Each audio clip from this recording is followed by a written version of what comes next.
Okay, portfolio revision की है? Portfolio revision enables the investor to follow the market and drop those stocks which are giving poor returns and incurring losses.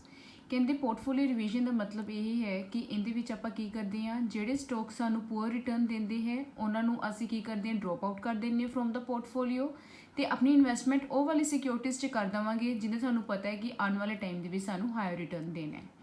According to Sasidharan and Mathews, portfolio revision ਦਾ ਮਤਲਬ ਕੀ ਹੈ, ਜਿਵੇਂ ਕਿ ਤੁਸੀਂ debt equity ratio ਨੂੰ ਚੇਂਜ ਕਰ ਰਹੇ ਹੋ ਆਪਣੇ ਪੋਰਟਫੋਲੀਓ ਦੇ ਵਿੱਚ।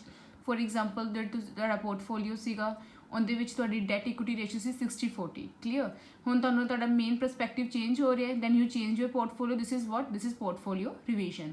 Removal of one company from the portfolio, ਕੋਈ ਪਰਟੀਕੂਲਰ ਕੰਪਨੀ ਲੋਸ ਦੇ ਵਿੱਚ ਜਾ ਰਹੀ ਹੈ, ਸਾਨੂੰ ਪਤਾ ਉਹ ਸਾਨੂੰ ਰਿਟਰਨ ਨਹੀਂ ਦੇ ਰਹੀ, ਸਾਡੇ ਇਨਵੈਸਟਰ ਦਾ ਆਬਜੈਕਟਿਵ ਨਹੀਂ ਅਚੀਵ ਹੋਣਾ, ਉਹਨੂੰ ਰਿਮੂਵ ਕਰ ਦਿਓ।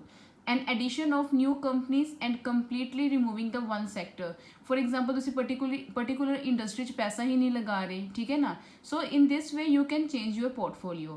ਕਹਿੰਦੇ it is very important to revise the portfolio because ਆਪਾਂ ਨੂੰ ਪਤਾ ਹੋਣਾ ਚਾਹੀਦਾ ਹੈ ਕਿ ਜਿਹੜੇ ਸਾਡੇ ਪੋਰਟਫੋਲੀਓ ਦੇ ਵਿੱਚ ਜਿਹੜੇ ਸਟਾਕਸ ਹੈਗੇ ਅਗਰ ਸਾਨੂੰ ਹਾਇਰ ਰਿਟਰਨ ਦੇ ਰਹੇ ਹੈ then fine, ਅਗਰ ਉਹ ਵਾਲੇ ਸਟਾਕ ਸਾਨੂੰ ਲੋ ਰਿਟਰਨ ਦੇ ਰਹੀ ਹੈ then it is very important ਕਿ ਉਹਨਾਂ ਨੂੰ ਪੋਰਟਫੋਲੀਓ ਤੋਂ ਨਿਕਾਲ ਦਿਓ। then secondly ਉਹਨੂੰ ਕੀ ਕਰੋ, ਆਪਣੀ ਇਨਵੈਸਟਮੈਂਟ ਉਹ ਵਾਲੇ ਸਟਾਕਸ ਦੇ ਵਿੱਚ ਕਰ ਦਿਓ ਜਿਹੜੇ ਸਾਨੂੰ ਹਾਇਰ ਰਿਟਰਨ ਪ੍ਰੋਵਾਈਡ ਕਰਨਗੇ।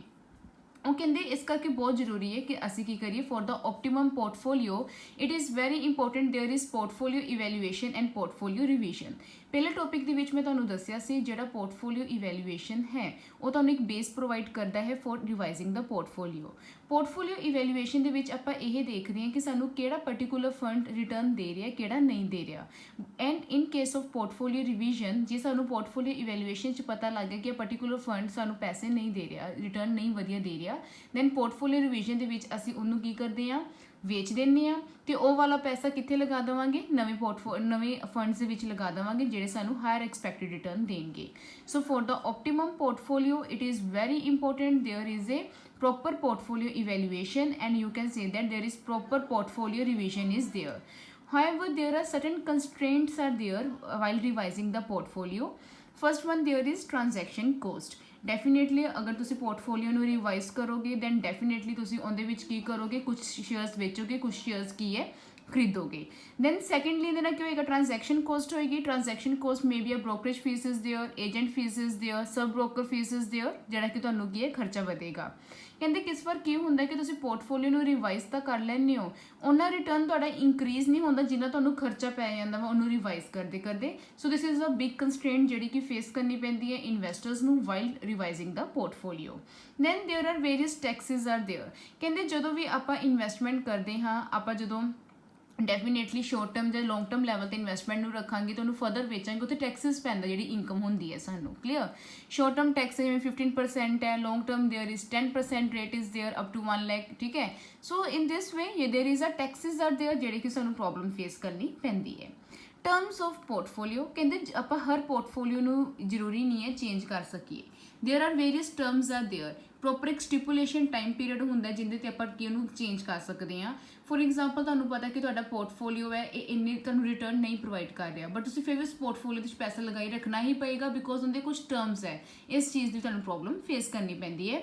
ਸੋ ਬੇਸਿਕਲੀ ਦੇਅਰ ਆਰ 3 ਪ੍ਰੋਬਲਮਸ ਜਿਹੜੀ ਸਾਨੂੰ ਫੇਸ ਕਰਨੀਆਂ ਪੈਂਦੀਆਂ ਜਦੋਂ ਅਸੀਂ ਪੋਰਟਫੋਲੀਓ ਰਿਵਾਈਜ਼ ਕਰਨਾ ਹੈ। First one, there is transaction cost, then there is taxes, then there is terms of portfolio. Then the most important topic is that is formula plan. Formula plan है कि formula plan lists the basic rules and regulations for the purchase and sales of securities which are suitable for all type of investors. कहते formula plan ਉਹ ਵਾਲਾ plan है ਜਿਹੜਾ ਕਿ ਹਰ type ਦੇ investors ਦੇ ਦੁਆਰਾ use ਕੀਤਾ ਜਾਂਦਾ ਹੈ for the purchase and sale of securities. It provides the automatic timing device for the investors when to buy and sell the securities. Later on, further मैं ਹੁਣੇ ਤੁਹਾਨੂੰ ਦੱਸੂਗੀ there are basically 4 formula plans are there ਜਿਹੜੇ ਤੁਸੀਂ use ਕਰਨੇ ਆ। ਉਹ ਕਿਸ ਤਰੀਕੇ ਨਾਲ use ਕਰਨੇ ਆ, ਉਹਦੇ ਬੇਸ ਤੇ ਆਪਾਂ ਕਿਵੇਂ ਇਨਵੈਸਟਮੈਂਟ ਕਰਨੀ ਹੈ ਪੋਰਟਫੋਲੀਓ ਦੇ ਵਿੱਚ, ਉਸ ਚੀਜ਼ ਨੂੰ ਆਪਾਂ ਕੀ ਹੈ ਕੰਸੀਡਰ ਕਰਾਂਗੇ। So when to buy and sell the securities. The portfolio manager usually decide the proportion of investment in various securities such as equity shares, preference, debentures before floating a fund. ਕਹਿੰਦੇ ਕੋਈ ਵੀ portfolio manager ਜਿਹੜਾ ਹੈਗਾ ਹੈ ਉਹ portfolio ਬਣਾਉਣ ਤੋਂ ਪਹਿਲਾਂ ਦੇਖੇਗਾ ਆਪਣੇ ਇਨਵੈਸਟਰ ਦੀ ਡਿਮਾਂਡਸ ਦੇ ਅਕੋਰਡਿੰਗਲੀ, ਇਨਵੈਸਟਰ ਦੇ ਆਬਜੈਕਟਿਵ ਦੇ ਅਕੋਰਡਿੰਗਲੀ ਕਿ ਕਿੰਨਾ ਪੈਸਾ ਕਿੰਨੀ ਰੇਸ਼ੋ ਦੇ ਵਿੱਚ ਕਿੱਥੇ ਲਗਾਉਣਾ ਹੈ। ਸੋ ਫਾਰਮੂਲਾ ਪਲਾਨ ਜਿਹੜਾ ਹੈਗਾ ਉਹ ਪੋਰਟਫੋਲੀਓ ਮੈਨੇਜਰ ਨੂੰ ਹੈਲਪ ਕਰਦਾ ਹੈ ਕਿ ਉਹ ਕਿਸ ਤਰੀਕੇ ਨਾਲ ਆਪਣੇ ਫੰਡਸ ਨੂੰ ਐਲੋਕੇਟ ਕਰੇ ਤਾਂ ਕਰਕੇ ਭਾਵੇਂ ਕੋਈ ਐਗਰੈਸਿਵ ਇਨਵੈਸਟਰ ਹੈ ਭਾਵੇਂ ਕੰਜ਼ਰਵੇਟਿਵ ਇਨਵੈਸਟਰ ਹੈ ਉਹਨਾਂ ਦਾ ਆਬਜੈਕਟਿਵ ਅਚੀਵ ਹੋ ਜਾਵੇ। ਜਦੋਂ ਵੀ ਤੁਸੀਂ ਫਾਰਮੂਲਾ ਪਲਾਨ ਨੂੰ ਯੂਜ਼ ਕਰਨਾ ਹੈ there are various assumptions are there. First one there is investor usually allocate their funds among stock and fixed income securities as per the market condition. ਜਦੋਂ ਵੀ formula plan ਆਪਾਂ use ਕਰਨਾ ਹੈ ਉਹਦੇ ਵਿੱਚ ਸਭ ਤੋਂ ਪਹਿਲਾਂ ਐਜ਼ਿਊਮ ਇਹੀ ਕਰਕੇ ਚੱਲਣਾ ਹੈ ਕਿ ਜਿੰਨੇ ਵੀ ਇਨਵੈਸਟਰਸ ਹੈ ਅਗਰ ਸਟਾਕ ਔਰ ਫਿਕਸਡ ਇਨਕਮ ਸਿਕਿਉਰਿਟੀਜ਼ ਦੇ ਵਿੱਚੋਂ ਪੈਸਾ ਲਗਾ ਰਹੇ ਨੇ ਦੈਨ ਆਪਣੀ ਰਿਸਕ ਬੀਅਰਿੰਗ ਕਪੈਸਿਟੀ ਨੂੰ ਦੇਖਦੇ ਹੋਏ ਤੇ ਮਾਰਕੀਟ ਕੰਡੀਸ਼ਨਸ ਨੂੰ ਦੇਖਦੇ ਹੋਏ ਪੈਸਾ ਲਗਾਉਣਗੇ। The investors buy and sell securities when there is significant change in the price of securities. ਕਹਿੰਦੇ ਜਿਹੜੇ ਇਨਵੈਸਟਰਸ ਹੈ ਉਹ ਸਿਕਿਉਰਿਟੀਜ਼ ਨੂੰ ਉਦੋਂ ਹੀ ਬਾਈ ਐਂਡ ਸੈਲ ਕਰਨਗੇ ਜਦੋਂ ਉਹਨਾਂ ਨੂੰ ਕੁਝ ਸਿਗਨੀਫੀਕੈਂਟ ਲੈਵਲ ਤੇ ਚੇਂਜ ਦਿਖਾਈ ਦਿੰਦਾ ਹੋਏਗਾ। When there is upward trend, the portfolio will usually a defensive consisting. ਅਗਰ ਤੁਹਾਨੂੰ ਲੱਗਦਾ ਹੈ ਰੇਟ ਵਧੀ ਜਾ ਰਹੀ ਹੈ ਡੈਫੀਨੇਟਲੀ ਜਦੋਂ ਰੇਟ ਸਟਾਰਟਿੰਗ ਸਕੇਲ ਤੇ ਵੱਧਦੀ ਹੈ ਨਾ ਇੱਕ ਟਾਈਮ ਐਵੇਂ ਦਾ ਆਏਗਾ ਕਿ ਰੇਟ ਘਟਣਗੇ। ਉਸ ਟਾਈਮ ਤੇ ਆਪਾਂ ਪਤਾ ਕੀ ਕਰਦੇ ਹਾਂ ਆਪਾਂ ਡਿਫੈਂਸਿਵ ਲੈਵਲ ਤੇ ਚੱਲਦੇ ਹਾਂ, ਆਪਾਂ ਫਿਕਸਡ ਇਨਕਮ ਸਿਕਿਉਰਿਟੀਜ਼ ਜ਼ਿਆਦਾ ਪੈਸਾ ਲਗਾਉਂਦੇ ਹਾਂ। ਅਗਰ ਮਾਰਕੀਟ ਡਾਊਨ ਜਾ ਰਹੀ ਹੈ ਪਤਾ ਆਉਣ ਵਾਲੇ ਟਾਈਮ ਦੇ ਵਿੱਚ ਮਾਰਕੀਟ ਵਧੇਗੀ ਫਿਰ ਆਪਾਂ ਇਕੁਇਟੀ ਸ਼ੇਅਰਸ ਜ਼ਿਆਦਾ ਪੈਸਾ ਲਗਾਵਾਂਗੇ। The investors continue to follow a rigid formula plan once adopted. As we know that there are basically 4 formula plans are there. ਜਿਹੜਾ ਵੀ ਇਨਵੈਸਟਰ ਇੱਕ ਵਾਰੀ ਇੱਕ ਫਾਰਮੂਲਾ ਪਲਾਨ ਨੂੰ ਅਡਾਪਟ ਕਰ ਲੇਗਾ ਉਹਨੂੰ ਹੀ ਫੋਲੋ ਅਪ ਕਰਦਾ ਹੋਇਆ ਸਾਰੇ ਸਾਲ ਆਪਣੇ ਇਨਵੈਸਟਮੈਂਟ ਨੂੰ ਚਲਾਏਗਾ, ਆਪਣੇ ਪੋਰਟਫੋਲੀਓ ਦੇ ਵਿੱਚ ਇਨਵੈਸਟਮੈਂਟ ਕਰੇਗਾ। Then what are the various advantage and disadvantage of formula plan. ਸਭ ਤੋਂ ਪਹਿਲਾਂ ਕਿ ਇੱਕ ਤਾਂ ਸਾਨੂੰ ਰੂਲਸ ਐਂਡ ਰੈਗੂਲੇਸ਼ਨਸ ਮਿਲ ਜਾਂਦੇ ਹੈ, ਸਾਨੂੰ ਇੱਕ ਰੂਲ ਪਤਾ ਲੱਗ ਜਾਂਦਾ ਹੈ ਕਿ ਕਦੋਂ ਸਿਕਿਉਰਿਟੀਜ਼ ਨੂੰ ਵੇਚਣਾ ਹੈ ਕਦੋਂ ਖਰੀਦਣਾ ਹੈ।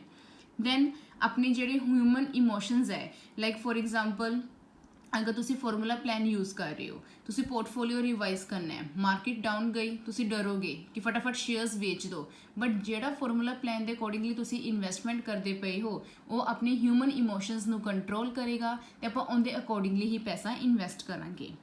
Formula plans helps the investors to earn higher returns.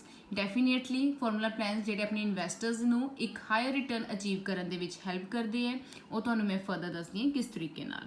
They help in deciding the timings of investment. ਕਿਸ ਟਾਈਮ ਤੇ ਤੁਸੀਂ ਸ਼ੇਅਰ ਵੇਚਣੀ ਹੈ ਕਿਸ ਟਾਈਮ ਤੇ ਸ਼ੇਅਰਸ ਖਰੀਦਣੀ ਹੈ ਉਹ ਵੀ ਤੁਹਾਨੂੰ ਦੱਸਦੇ ਹੈ।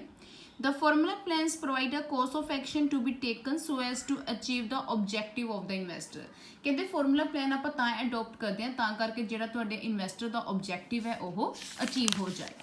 Then there are various disadvantages are there limitations. ਪਹਿਲਾ ਗੱਲ ਕਹਿੰਦੇ it provides that it helps in deciding the timings when to buy and sell. But ਕਿਸ ਟਾਈਪ ਦੇ ਸ਼ੇਅਰਸ ਕਦੋਂ ਕਿਵੇਂ ਵੇਚਣੀ ਹੈ ਜਾਂ ਕਿਵੇਂ ਖਰੀਦਣੀ ਹੈ ਉਹਦੇ ਬਾਰੇ ਇਹਦੇ 'ਚ ਨਹੀਂ ਦੱਸਿਆ ਗਿਆ। ਮਾਰਕੀਟ ਫੋਰਕਾਸਟ ਨਹੀਂ ਕਰਦੇ ਆਪਾਂ ਜਸਟ ਜੋ ਪਲਾਨ ਅਡਾਪਟ ਕੀਤਾ ਹੈ ਉਹਦੇ ਅਕੋਰਡਿੰਗਲੀ ਸੇਲ ਪਰਚੇਸ ਕਰਦੇ ਹਾਂ ਆਪਣੇ ਸ਼ੇਅਰਸ ਦੀ। ਇਹਦੇ ਮਾਰਕੀਟ ਫੋਰਕਾਸਟਿੰਗ ਨਹੀਂ ਹੁੰਦੀ ਇਸ ਕਰਕੇ ਇਹਦਾ ਕੋਈ ਫਾਇਦਾ ਨਹੀਂ। The formula plans are very rigid ਇਹਦੇ 'ਚ ਫਲੈਕਸੀਬਿਲਿਟੀ ਨਹੀਂ ਹੈ।